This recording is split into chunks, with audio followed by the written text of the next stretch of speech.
une fois qu'on a des morceaux qui sont prêts, finis, par fini j'entends qui ont un niveau, une qualité sonore, une qualité de finition suffisante pour pouvoir être envoyés dans l'optique d'une signature par exemple sur un label.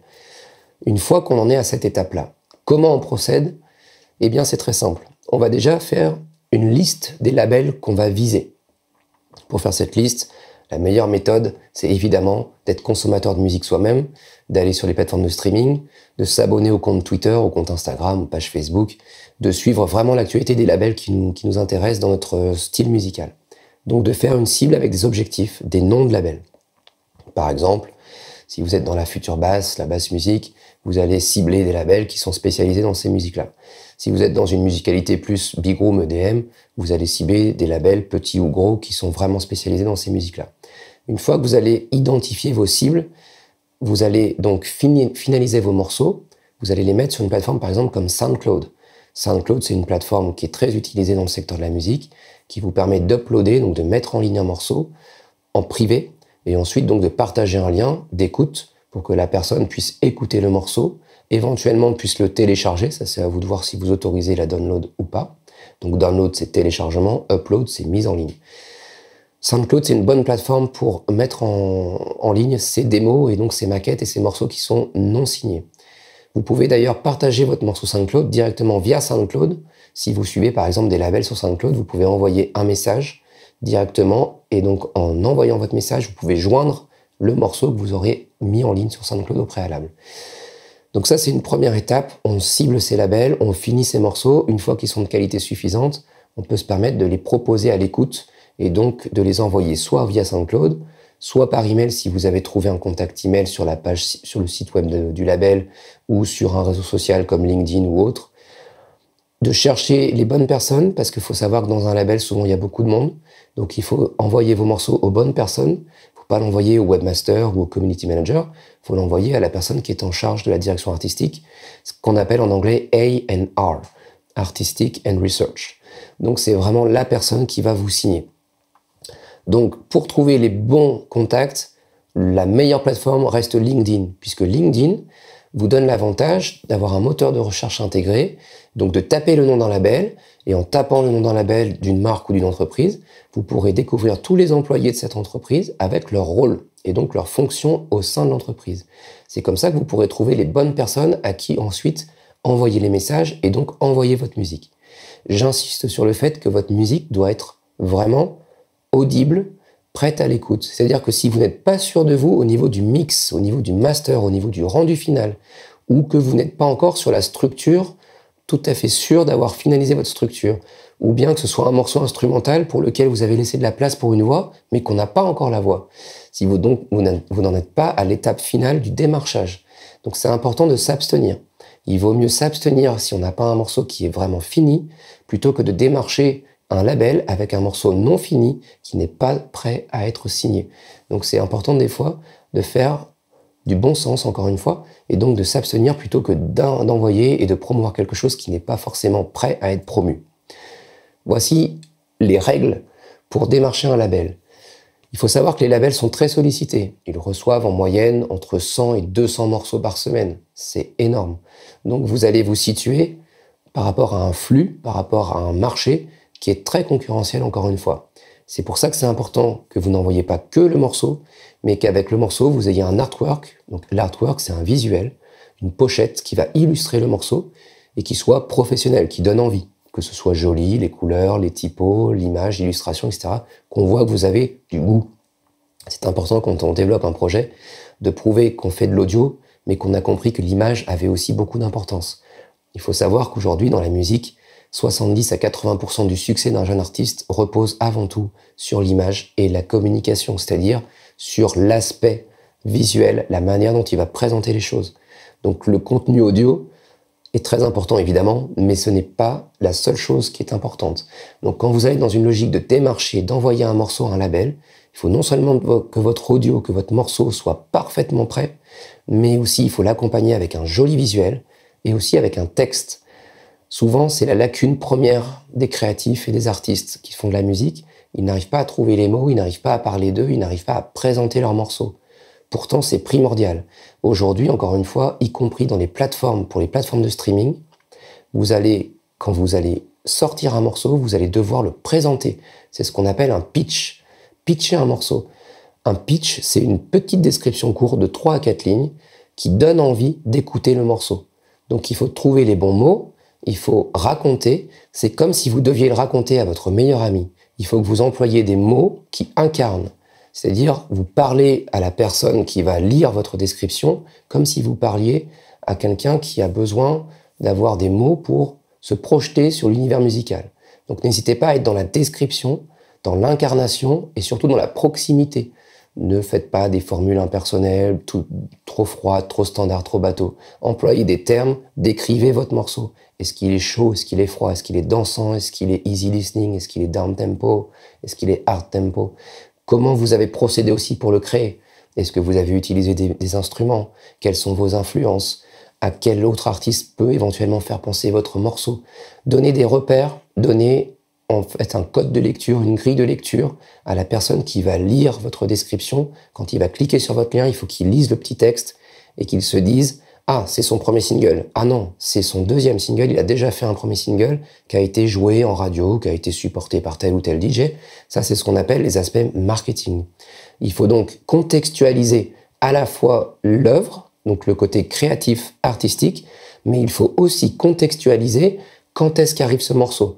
Est-ce que c'est un premier single? Est-ce que c'est le follow-up d'un premier single? Est-ce que c'est un EP? Dans quelle logique vous vous êtes inscrit quand vous avez créé ce morceau ou cette œuvre? Donc c'est très important de contextualiser avant d'envoyer. Il ne faut pas simplement envoyer un lien avec de l'audio, il faut envoyer un lien avec de l'audio qui soit le plus quali possible, mais aussi un visuel et un texte. Donc c'est très important de donner des infos. D'autant plus que c'est ce qu'on va retrouver ensuite sur vos réseaux sociaux au moment où le morceau sortira. Les arguments, textes, les éléments de langage que vous aurez mis en avant dans votre description, on pourra les retrouver sur vos plateformes, sur vos réseaux sociaux. Et c'est comme ça aussi que vous allez faire votre pitch à des plateformes comme Spotify. Et on verra ça dans un autre module. Sur Spotify, quand vous allez mettre en ligne votre morceau, vous allez le livrer à Spotify avant la sortie, c'est-à-dire 14 jours avant de préférence, donc 2 semaines avant, vous allez pitcher le morceau en le décrivant avec ce fameux petit texte. Donc en fait, ce petit texte, on se rend compte qu'il va vous servir à plusieurs étapes du parcours quand vous allez promouvoir votre musique. Donc c'est important d'associer toujours des mots, un contexte à une œuvre. Combien de temps faut-il pour signer avec un label? Alors ça c'est très variable et c'est souvent une question qu'il faut se poser. La signature avec un label peut être un procédé très long. Donc si on est pressé, si on est dans une phase de développement actif, parfois il faut savoir éviter le démarchage avec un label. Il faut savoir encore une fois qu'un label est sollicité par énormément d'artistes. Donc ça veut dire qu'ils ont des plannings de sortie qui sont très denses et qui sont parfois saturés pendant 6 à 8 à 12 mois à l'avance. Ça veut dire qu'en gros, si vous avez un titre que vous venez de finir, que vous l'envoyez à un label et que vous voulez le sortir rapidement, c'est pas une bonne idée. Parce que souvent, les labels qui sont importants, alors que ce soit des labels indépendants ou des majors, vont vous répondre « Oui, le titre me plaît, c'est intéressant, mais j'ai plus de place à mon planning. Donc, est-ce que ça te dérange si on le sort en septembre ou en décembre alors que vous êtes au mois de janvier ?» Et donc ça, c'est des choses qui sont parfois très frustrantes pour un artiste. Donc c'est pour ça qu'il faut toujours avoir un volume de titres à l'avance. Il faut toujours avoir plusieurs titres. Il ne faut jamais être dépendant d'un seul titre. Faut pas tout mettre, faut pas tout miser sur un titre. Faut toujours avoir un titre, 2 titres, voire plus d'avance.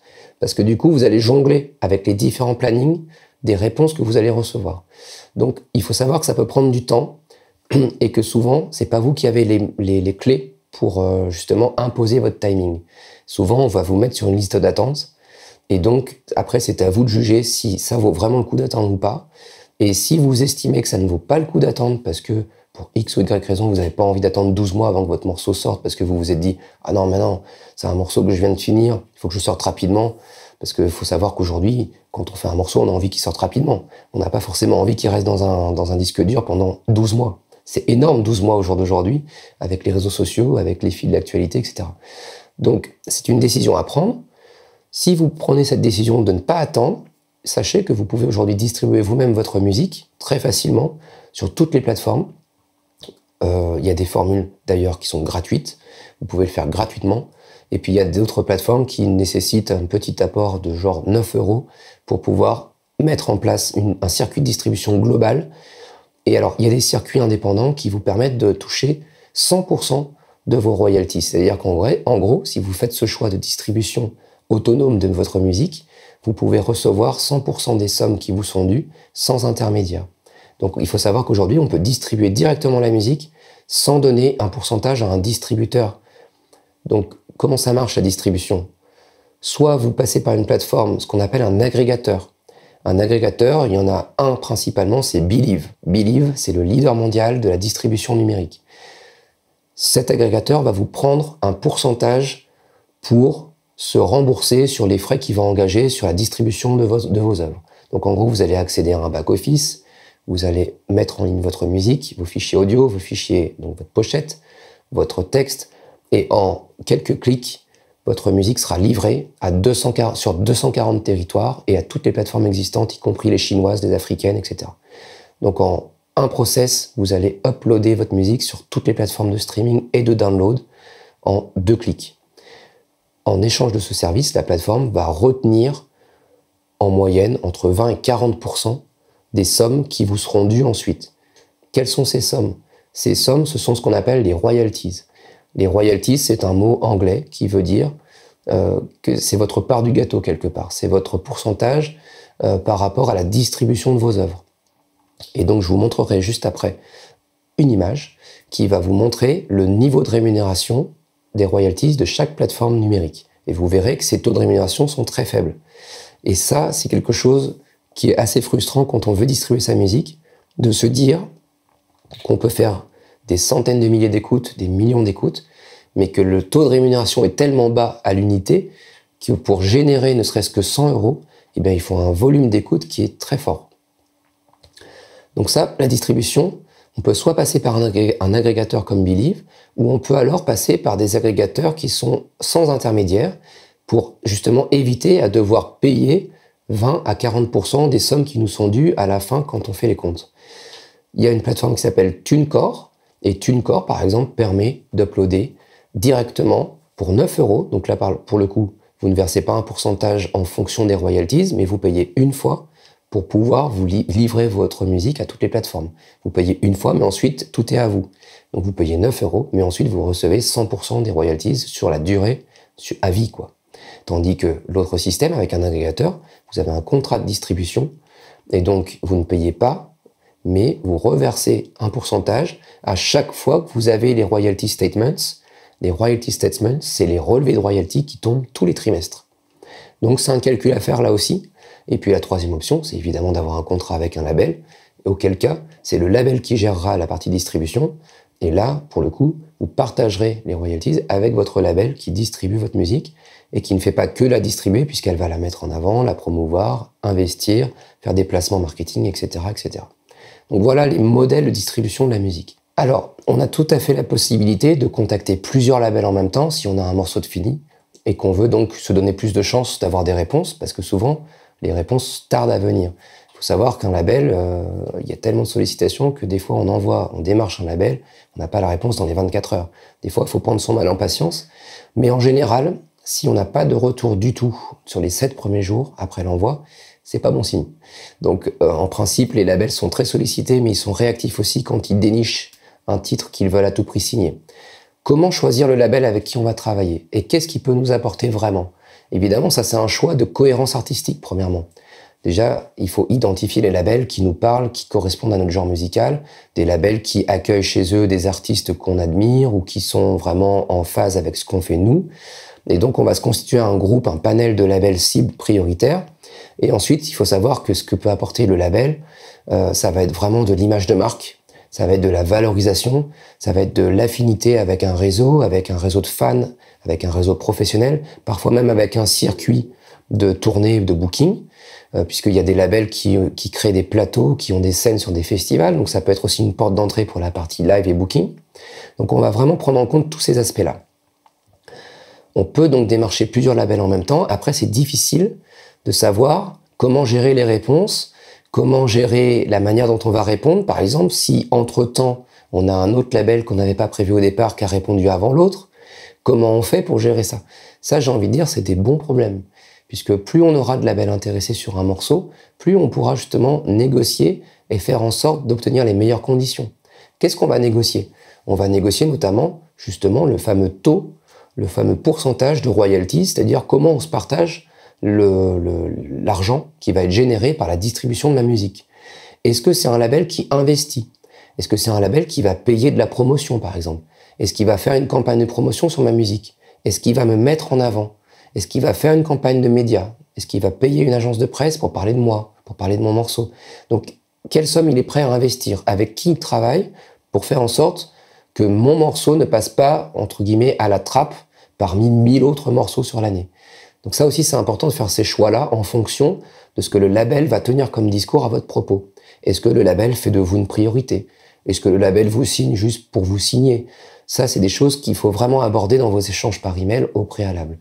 Et en fonction des réponses, en fonction de la communauté et de l'image de marque du label, vous pourrez faire votre choix plus facilement, puisque du coup, vous aurez plus d'éléments de connaissances à votre connaissance. Et moi, ce que je vous conseille, c'est que si vous devez vous adosser à un label, choisissez le label qui va le plus investir sur vous. Investir, ça ne veut pas dire forcément de l'argent, mais ça veut dire du temps. Un label qui va prendre le temps de travailler votre projet, qui va pas être là pour vous signer et vous sortir la semaine d'après, qui va avoir un planning, qui va avoir une stratégie. C'est très important de faire son choix en fonction de la stratégie qui vous sera proposée. Et donc, privilégiez les labels sur lesquels vous avez l'impression qu'il y a une intelligence, une réflexion, un réseau, et donc une vraie plus-value. Puisqu'aujourd'hui, comme on l'a dit, on peut tout faire soi-même. Donc, si le label ne vous apporte pas de plus-value, marketing, promotionnel, artistique, abstenez-vous de travailler avec un label, puisque du coup, vous pourrez distribuer au même titre qu'eux, vous pourrez avoir les mêmes réseaux de distribution, vous pourrez faire vous-même aussi ce travail de promotion, puisqu'aujourd'hui, il y a des plateformes qui vous permettent de promouvoir vos morceaux auprès de professionnels, auprès d'influenceurs, auprès de playlist curators. Les playlist curators, aujourd'hui, c'est la clé. C'est ce que tout le monde veut avoir. C'est des gens qui gèrent des playlists avec une certaine audience. Ça peut être des grosses audiences, ça peut être 500 000 auditeurs, ça peut être 1 million d'auditeurs, etc. Donc, il y a des playlists qui sont énormes et qu'on peut toucher si on est indépendant. On n'est pas forcément obligé de travailler avec un label pour toucher ces grosses playlists. Ce sont des playlists qui ensuite vont vous générer un nombre de streams qui peut changer la donne. Puisque plus votre nombre de streams sera important sur votre musique, plus les algorithmes des plateformes vous feront remonter comme suggestions et recommandations à tous ceux qui ne vous connaissent pas encore. Donc c'est très important aussi de pouvoir rentrer dans des playlists. Donc il y a ça aussi, cette notion de playlist aujourd'hui qui est clé. C'est un curseur pour négocier et pour faire les choix. Est-ce que oui ou non je travaille avec ce label? Est-ce que ce label peut m'apporter des playlists ou pas? Ça, c'est des questions à poser directement dans vos échanges pour faire votre choix ensuite. On peut aujourd'hui promouvoir sa musique seul sur Internet. Il y a des plateformes qui vous permettent de pitcher directement vos morceaux auprès des médias et auprès des influenceurs qui gèrent parfois des playlists ou des médias, des sites Internet, des blogs ou des chaînes d'influence. Je peux en citer deux. Il y a une plateforme française qui s'appelle Groover, qui est une plateforme qui vous permet d'uploader un morceau et de le présenter à tout un panel de médias que vous allez choisir. Vous allez donc faire une liste et vous allez choisir ça sur la plateforme en fonction de votre budget. Et grosso modo, ça va vous coûter 2 € par média sélectionné. Donc en fait, si vous faites une campagne de promotion auprès de 50 médias, ça vous coûtera grosso modo 100 €. Avec 100 €, vous allez envoyer votre morceau à 50 médias et ces médias-là ont, entre guillemets, une exigence de réponse et de retour, puisque s'ils ne répondent pas, on vous rembourse la somme. Donc ça veut dire que si, par exemple, il n'y a que la moitié des médias que vous avez ciblés qui vous répondent dans les 7 jours, eh bien, la moitié restante vous sera remboursée, donc vous ne perdrez pas d'argent. Donc en fait, c'est des plateformes qui sont en train un petit peu de révolutionner la manière dont la musique est promue sur Internet. Donc il y a Groover, qui est une plateforme française, qui se développe très fort à l'international et qui est très agréable à travailler, qui génère des bons résultats. Mais il y a aussi une autre plateforme américaine qui s'appelle Submit Hub.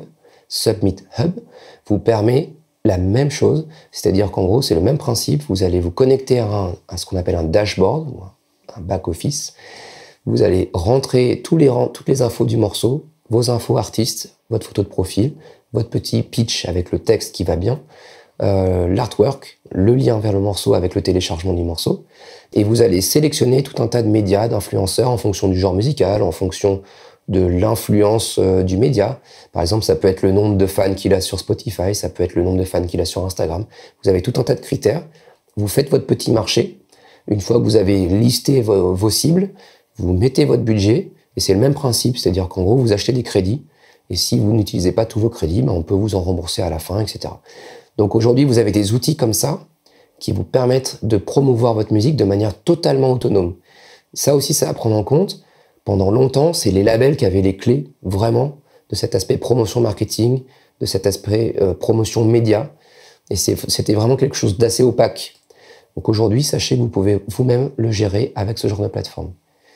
Il y a un autre domaine dans lequel souvent on a des difficultés, c'est comment générer des articles de presse. Comment faire parler de soi sur des médias, sur des webblogs ou sur des chaînes YouTube, etc. Aujourd'hui, il faut savoir que s'offrir les services d'une agence de presse, c'est très coûteux. Pour vous donner un ordre d'idée, c'est entre 500 € et 3000 €.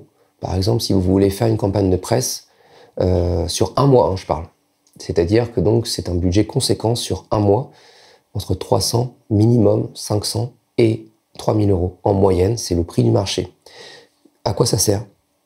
Vous allez confier la mission à une attachée de presse ou à une agence de presse de générer de l'intérêt auprès des médias sur votre profil artistique. Donc cette personne-là, sa mission, ça va être de vous trouver des médias qui soient prêts à parler de vous. Le problème de ce travail, c'est qu'il n'y a pas de garantie. C'est-à-dire que vous allez payer une somme d'argent, mais vous n'aurez pas de relativité par rapport à l'efficience de la campagne. C'est-à-dire, par exemple, vous allez peut-être dépenser 2000 € sur une campagne de presse pour vous faire connaître auprès des médias internationaux, mais au final, vous n'aurez peut-être que 1, 2 ou 3 articles, et ces articles-là, au prorata, ne vous auront pas servi à grand-chose. En revanche, il est toujours pertinent d'essayer de trouver des médias en ligne ou print, ou radio ou télé, peu importe le type de média, mais de trouver des médias qui parlent de vous. Pourquoi? Parce qu'une fois qu'ils auront parlé de vous, vous pourrez ensuite vous récupérer les liens ou faire des captures d'écran ou des screenshots et les publier sur vos réseaux, et ça va crédibiliser votre projet, puisque plus vous aurez de médias qui auront généré des articles et des contenus sur vous, plus ça vous mettra en avant et plus ça prouvera à ceux qui vous suivent que votre carrière est en train de décoller. Donc c'est ce qu'on appelle un effet, un levier intéressant, un effet d'annonce, une sorte de propulsion qui est très intéressante aussi pour les professionnels, puisque les professionnels vont prendre ça en compte pour éventuellement vous mettre sur scène ou pour vous faire confiance ou pour vous faire signer un contrat, etc. Donc c'est important de toujours essayer de contacter des médias, de trouver des contacts et de chercher comment on peut se faire valoir pour avoir un article avec un lien, avec une photo, et ensuite pouvoir le diffuser auprès de sa communauté. Donc ça, c'est un travail aussi que vous pouvez faire seul, qui prend un peu de temps, mais vous pouvez cibler des médias qui sont accessibles et qui répondent encore en direct à certains artistes, et surtout qui sont prêts à parler d'artistes qui sont au début de carrière et qui ne sont pas encore des superstars qui vont drainer de l'intérêt. Donc n'hésitez pas à le faire.